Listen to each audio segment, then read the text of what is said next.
Resistir é produzir uma contra-hegemonia.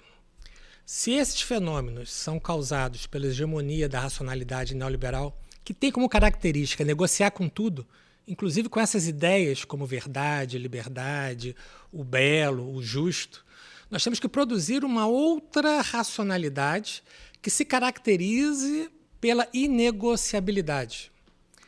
Não é possível negociar com a dimensão humana. Pessoas não são utilizáveis, não devem ser instrumentos. Com isso eu estou resgatando nada revolucionário, eu estou voltando a Kant. Né? Kant, sempre que a gente pensa no Kant, eu pelo menos, eu penso num velhinho que sempre morou naquela cidade, metódico. O Kant dizia isso, né? Existem coisas que são fora do comércio, as pessoas não podem ser instrumentalizadas. Então é resgatar essa esfera do inegociável, que é a esfera do comum, daquilo que pertence a todos nós pelo simples fato de termos nascido com vida, daquilo que diz respeito a cada um de nós. Por exemplo, no plano normativo, aquilo que se convencionou chamar de direitos humanos. Não podem ser negociados. A liberdade não pode ser um valor negociável. E a gente faz isso o tempo todo. A racionalidade neoliberal nos autoriza, a partir do seu marco normativo, que é o marco da ilimitação. Então, a racionalidade neoliberal nos autoriza a fazer qualquer coisa, se instaura uma espécie de vale-tudo.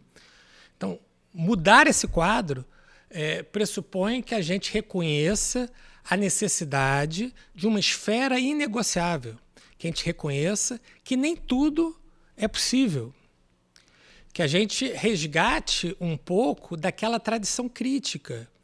Não por acaso, os processos de idiosubjetivação demonizam o pensamento crítico. O que eu estou chamando aqui de pensamento crítico?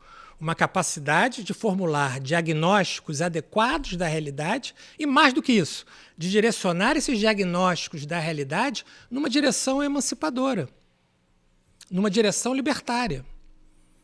Então, produzir uma contra-hegemonia, como você bem lembrou, é justamente isso. É produzir um pensamento crítico numa direção emancipadora, parar para refletir, algo que a racionalidade neoliberal não quer. Ele quer que a gente parta para o ato o tempo todo, agir sem reflexão, produzir sem reflexão.